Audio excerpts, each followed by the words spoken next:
What's up, guys? It's D. Krufeld here again, and we are going to be having another technology video. Last week was kind of a little different week because we kind of talked about what is happening in our world today and the serious precautions we're going to have to deal with because of COVID-19. So just learning about that and understanding pretty much everyone's situation is a great time to web develop because we have absolutely nothing else to do. We can't even go outside, which is pretty sad, but it's a good time to probably listen and understand your technology skills. And I've been taking this as an advantage to learn more about how technology could impact our lives and make us better and hopefully earn us money in the future. So today, to jump into it, we are going to be talking about web components and what exactly are they. So web components are a set of web platform APIs that allow you to create new custom reusable and encapsulated HTML tags used in web pages and web apps. So what that pretty much is, like, I didn't know what APIs were at first, and I'll just explain that to you guys, is a set of routines, protocols, and tools for building software applications.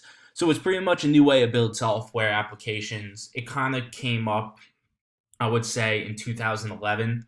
I saw most of it, like YouTube and GitHub are two, and Salesforce, I don't want to forget them, are three companies that jumped on the boat of web components, and that just allowed them for faster speeds, to save money, and more positives from there. And the other positive I want to talk about more into detail is the use of reusing code.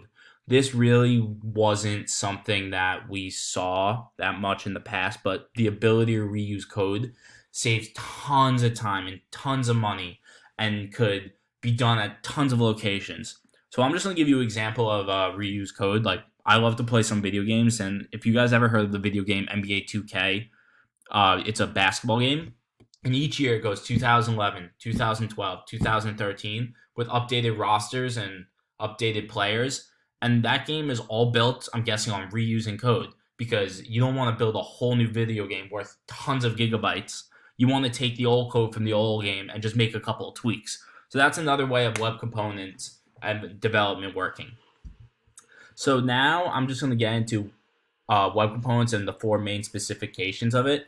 So custom elements, it says, lays the foundation of designing and using new types of DOM elements. The way I'm going to break that down is define a new element in code. It's the way code is defined them. So when they see a brick of code, they're going to be like, oh, I'm going to define it as that. I'm going to label it as that to make it easier for the eye.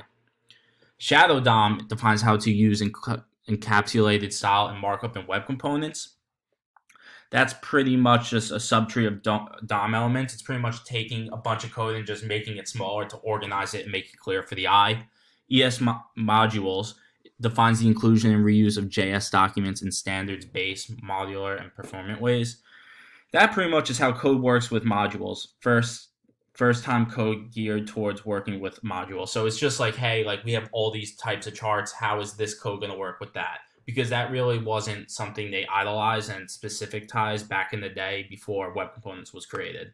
And the last part is HTML templates, which, thank God, is the easiest one. Defines how to declare fragments of markup and to go unused at page load, but can be installed later on the runtime. That's pretty much how HTML code is shown on a loadout screen. It pretty much just shows what your work is going to show, like when the page is loading from your web development, the web components, how it's going to look to the eye. And it's pretty much just all organization. So the rest of this website is pretty much how do I use web components, and it's showing you some coding and like how you get pretty used to the web components. And there's just an application we learned in class that I want to share with you guys.